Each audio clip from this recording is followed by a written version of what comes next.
ದಯವಿಟ್ಟು ಸಂಪರ್ಕದಲ್ಲಿರಿ. ದರೋಡೆ ಕೇಸ್ನಲ್ಲಿ ಸಿಎಂಎಸ್ ಸಿಬ್ಬಂದಿ ಮೇಲೆ ಅನುಮಾನ ಮೂಡ್ತಾ ಇದೆ.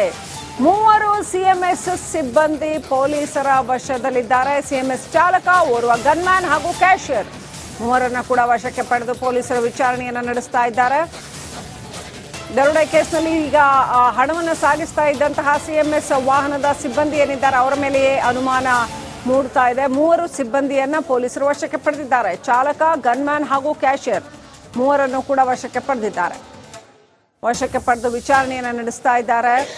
ಈಗಾಗಲೇ ನಮ್ಮ ಪ್ರತಿನಿಧಿ ಮಾಹಿತಿ ಕೊಡ್ತಾ ಇದ್ದ ಹಾಗೆ ನೋಡಿ, ಅವರು ಬೇರೆ ಒಂದು ಕಾರಲ್ಲಿ ಬಂದು ಅಲ್ಲಿಂದ ಇಳಿದು ಅಲ್ಲಿಂದ ಒಂದು ಇನೋವಾ ಕಾರು ಅದಕ್ಕೆ ಗವರ್ಮೆಂಟ್ ಆಫ್ ಇಂಡಿಯಾ ಅಂತೆಲ್ಲ ಸ್ಟಿಕ್ಕರ್ ಹಾಕಿಸ್ಕೊಂಡು ಅದನ್ನ ರೆಡಿ ಮಾಡ್ಕೊಂಡಿದ್ದಾರೆ. ಅದಕ್ಕೊಂದು ಫೇಕ್ ನಂಬರ್ ಪ್ಲೇಟ್ ಹಾಕಿ, ಬೇರೆ ನಂಬರ್ ಪ್ಲೇಟ್ ಹಾಕಿ ಎಲ್ಲ ರೆಡಿ ಮಾಡ್ಕೊಂಡಿದ್ದಾರೆ. ಬಂದು ಅಧಿಕಾರಿಗಳ ರೀತಿಯಲ್ಲಿ, ಇನ್ಕಮ್ ಟ್ಯಾಕ್ಸ್ ಅಧಿಕಾರಿಗಳ ರೀತಿಯಲ್ಲಿ ಆಗಮಿಸಿ ಆ ವಾಹನದ ಬಾಗಿಲು ತೆಗೆಸಿದ್ದಾರೆ. ಆಮೇಲೆ ದರೋಡೆ ಮಾಡ್ಕೊಂಡು ಹೋಗಿದ್ದಾರೆ. ಸಾಕಷ್ಟು ಜನ ಇದ್ದಾರೆ, 6-8 ಜನ ಬಂದು ಆ ರೀತಿ ಇದು ಮಾಡಿರುವಂಥದ್ದು. ಅಧಿಕಾರಿಗಳ ಸೋಗಿನಲ್ಲಿ ಬಂದು ದರೋಡೆ ಮಾಡ್ಕೊಂಡು ಹೋಗಿದ್ದಾರೆ. ಆದರೆ ಏನೇ ಆದರೂ ಕೂಡ ಸೆಕ್ಯೂರಿಟಿಗಾಗಿರಲಿ, ಕ್ಯಾಶಿಯರ್ಗಾಗಿರಲಿ ಯಾವುದೇ ಅಧಿಕಾರಿಗಳು ಹೀಗೆ ಬಂದು ATM ವಾಹನವನ್ನು ತಡೆಯೋದಿಲ್ಲ ಅನ್ನುವಂಥ ಒಂದು ಮಾಹಿತಿ ಇರುತ್ತೆ. ಏನೇ ಆದರೂ ಕೂಡ ಅವ್ರು ಟರ್ನ್ ಮಾಡಿ ವಾಪಸ್ ಬ್ಯಾಂಕಿಗೆ ಹೋಗ್ಬೋದಾಗಿತ್ತು.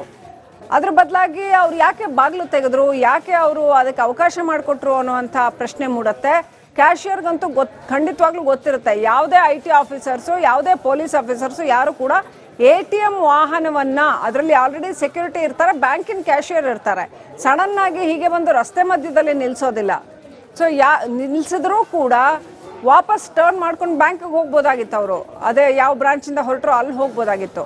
ಸೊ ದರೋಡೆಕೋರರು ಇರಬಹುದಾ ಅನ್ನುವಂಥ ಒಂದು ಅನುಮಾನ ಮೂಡಿದ್ರೆ ಅದರಲ್ಲಿ ಅರ್ಥ ಇರ್ತಾ ಇತ್ತು. ಆದ್ರೆ ಹಾಗೆ ಯಾಕೆ ಆಗ್ಲಿಲ್ಲ ಅನ್ನೋ ಪ್ರಶ್ನೆಗಳು, ಸಾಕಷ್ಟು ಪ್ರಶ್ನೆಗಳು ಮೂಡುತ್ತೆ.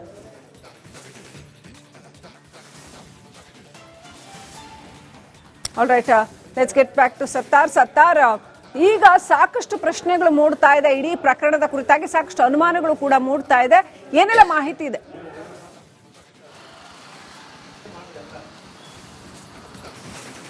ಶ್ರೀಲಕ್ಷ್ಮಿ, ಈ ಒಂದು ಪ್ರಕರಣದಲ್ಲಿ ಸಹಜವಾಗಿ ಚಾಲಕರ ಮೇಲೆ ಅನುಮಾನ ಮೂಡ್ತಾ ಇದೆ. ಯಾಕಂದ್ರೆ ಆತ ಡಿಲೇ ಮಾಡಿರ್ಬೋದು, ಅದು ಯಾಕೆ ಇಂಟೆನ್ಷನಲಿ ಡಿಲೇ ಮಾಡಿದ್ದ ಅನ್ನೋ ಪ್ರಶ್ನೆ ಮೂಡುತ್ತೆ. ಈ ಹಿಂದಿನ ಪ್ರಕರಣವನ್ನು ನೋಡ್ತಾ ಹೋದಂಥ ಸಂದರ್ಭದಲ್ಲಿ ಅಲ್ಲೂ ಕೂಡ ಚಾಲಕನದು, ಅಂದ್ರೆ ಮಂಗಳೂರು ಪ್ರಕರಣ ಆಗಿರ್ಬೋದು, ಈ ಒಂದು ಪ್ರಕರಣದಲ್ಲೂ ಕೂಡ ಚಾಲಕನಿಗೆ ಎಲ್ಲ ವಿಚಾರ ಗೊತ್ತಾಗಿತ್ತು, ಆತನೇ ಇನ್ಫಾರ್ಮೇಶನ್ ಕೊಟ್ಟಿದ್ದ ಅನ್ನೋದು ಕೂಡ ತದನಂತರದಲ್ಲಿ ತನಿಖೆ ಸಂದರ್ಭದಲ್ಲಿ ಹೊರಬಂದಿತ್ತು. ಇದೇ ಕಾರಣಕ್ಕೆ ಪ್ರಾಥಮಿಕ ಹಂತವಾಗಿ ಇದೀಗ ಚಾಲಕನನ್ನು ವಶಕ್ಕೆ ಪಡೆದು ವಿಚಾರ ಮಾಡುವಂತ ಕೆಲಸವನ್ನು ಮಾಡ್ತಾರೆ. ನಾನು ಈಗಾಗಲೇ ಎಕ್ಸ್ಪ್ಲೈನ್ ಮಾಡ್ದಂಗೆ ಚಾಲಕನನ್ನು 2 ಪರ್ಪಸ್ಗೋಸ್ಕರ ವಶಕ್ಕೆ ಪಡೆಯುವಂತ ಸಾಧ್ಯತೆ ಇದೆ. ಒಂದು ಸಾಕ್ಷಿ ಪರ್ಪಸ್ಗೋಸ್ಕರ ವಶಕ್ಕೆ ಪಡೆಯುವ ಸಾಧ್ಯತೆ ಇದೆ, ಇನ್ನೊಂದು ಅನುಮಾನದ ಆಂಗಲ್ ನಲ್ಲೂ ಕೂಡ ತನಿಖೆ ಮಾಡುವ ನಿಟ್ಟಿನಲ್ಲಿ ಕೂಡ ವಶಕ್ಕೆ ಪಡೆಯುವಂತ ಸಾಧ್ಯತೆ ಇದೆ. ಅಂದ್ರೆ ಸಾಕ್ಷಿ ಏನಂದ್ರೆ ಆತ ಡ್ರೈವರ್ ಖುದ್ದು ನೋಡಿರ್ತಾನೆ, ರಾಬರ್ಸ್ ಅನ್ನು ನೋಡಿರ್ತಾನೆ. ಯಾಕಂದ್ರೆ JP ನಗರದಿಂದ ಬಂದಂತ ಸಂದರ್ಭದಲ್ಲಿ ಅಶೋಕ ಪಿಲ್ಲರ್ ಹತ್ರ ಅವರು ಮಾತುಕತೆ ಆಡಿದಂತ ಸಂದರ್ಭದಲ್ಲಿ ಕ್ಲಿಯರ್ ಕಟ್ ಆಗಿ ಆತನಿಗೆ ವ್ಯೂ ಇರುತ್ತೆ, ಆತನೇ ಐ ವಿಟ್ನೆಸ್ ಕೂಡ ಆಗಿರ್ತಾನೆ. ಈ ಆಂಗಲ್ ಕೂಡ ಪೊಲೀಸರು ತನಿಖೆ ಮಾಡುವಂತ ಸಾಧ್ಯತೆ ಹಿನ್ನೆಲೆ ಮೊದಲ ಹಂತವಾಗಿ ಸಾಕ್ಷಿ ಪರ್ಪಸ್ ಅಲ್ಲೂ ಆತನ ವಶಕ್ಕೆ ಪಡೆಯುವಂತ ಸಾಧ್ಯತೆ ಇದೆ. ಇನ್ನು ಒಂದಿಷ್ಟು ಅನುಮಾನ ವ್ಯಕ್ತ ಆಗ್ತದೆ. ಯಾಕಂದ್ರೆ ಲೊಕೇಶನ್ ಆತ ಡಿಲೇ ಮಾಡಿರ್ಬೋದಾಗಿರ್ಬೋದು, ಅಥವಾ ಯಾವುದೇ ಒಂದು ವಾಹನ ಫಾಲೋ ಮಾಡಿ ಗೊತ್ತಿದ್ರು ಕೂಡ ಯಾಕೆ ನಿರ್ಲಕ್ಷ್ಯ ವಹಿಸಿದ ಅನ್ನೋ ಪ್ರಶ್ನೆ ಕೂಡ ಮೂಡುತ್ತೆ. ಯಾಕಂದ್ರೆ ಯಾವುದೋ ಒಂದು ಚಿಕ್ಕ ವಾಹನವನ್ನು ಹಿಂಬದಿಯಿಂದ ದ್ವಿಚಕ್ರ ವಾಹನ ಫಾಲೋ ಮಾಡ್ತಿದ್ದು ಗೊತ್ತಾಗುತ್ತೆ, ಮಿರರ್ ಅಲ್ಲಿ ದಯವಿಟ್ಟು ಸಂಪರ್ಕದಲ್ಲಿರಿ. ದರೋಡೆ ಕೇಸ್ನಲ್ಲಿ ಸಿಎಂಎಸ್ ಸಿಬ್ಬಂದಿ ಮೇಲೆ ಅನುಮಾನ ಮೂಡ್ತಾ ಇದೆ. 3 ಸಿಎಂಎಸ್ ಸಿಬ್ಬಂದಿ ಪೊಲೀಸರ ವಶದಲ್ಲಿದ್ದಾರೆ. ಸಿಎಂಎಸ್ ಚಾಲಕ, ಓರ್ವ ಗನ್ಮ್ಯಾನ್ ಹಾಗೂ ಕ್ಯಾಶಿಯರ್ ಮೂವರನ್ನ ಕೂಡ ವಶಕ್ಕೆ ಪಡೆದು ಪೊಲೀಸರು ವಿಚಾರಣೆಯನ್ನು ನಡೆಸ್ತಾ ಇದ್ದಾರೆ.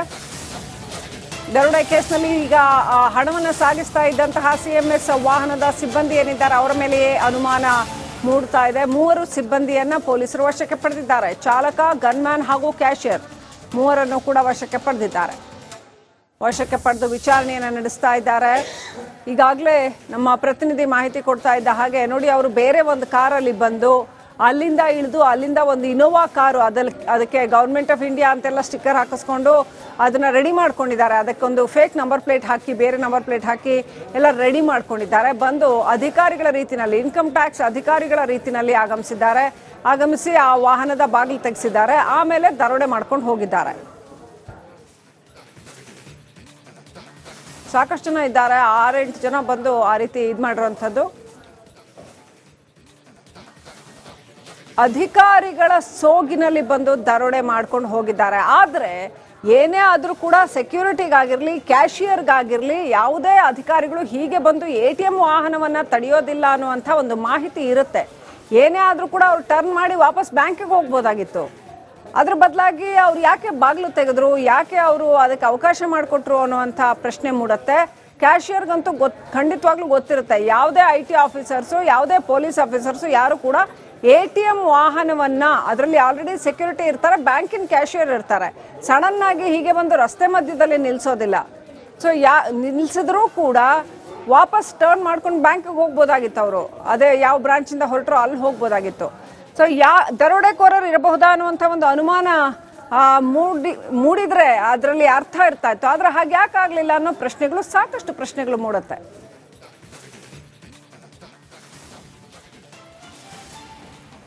All right, let's get back to ಸತ್ತಾರ್.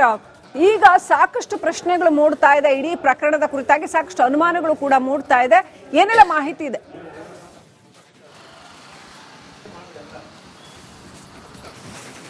ಶ್ರೀಲಕ್ಷ್ಮಿ, ಈ ಒಂದು ಪ್ರಕರಣದಲ್ಲಿ ಸಹಜವಾಗಿ ಚಾಲಕರ ಮೇಲೆ ಅನುಮಾನ ಮೂಡ್ತಾ ಇದೆ. ಯಾಕಂದ್ರೆ ಆತ ಡಿಲೇ ಮಾಡಿರ್ಬೋದು, ಅದು ಯಾಕೆ ಇಂಟೆನ್ಷನಲಿ ಡಿಲೇ ಮಾಡಿದ್ದ ಅನ್ನೋ ಪ್ರಶ್ನೆ ಮೂಡುತ್ತೆ.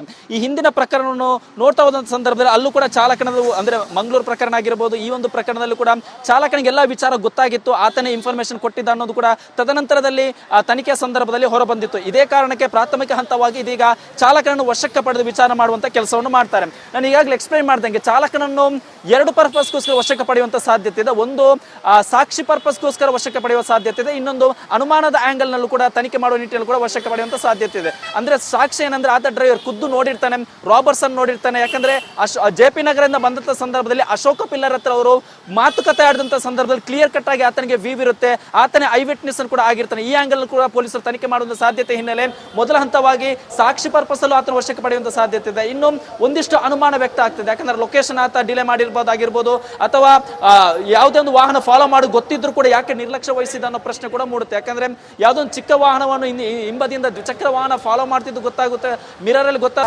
ದಯವಿಟ್ಟು ಆಗಿ ಸಂಪರ್ಕದಲ್ಲಿರಿ. ದರೋಡೆ ಕೇಸ್ನಲ್ಲಿ CMS ಸಿಬ್ಬಂದಿ ಮೇಲೆ ಅನುಮಾನ ಮೂಡ್ತಾ ಇದೆ.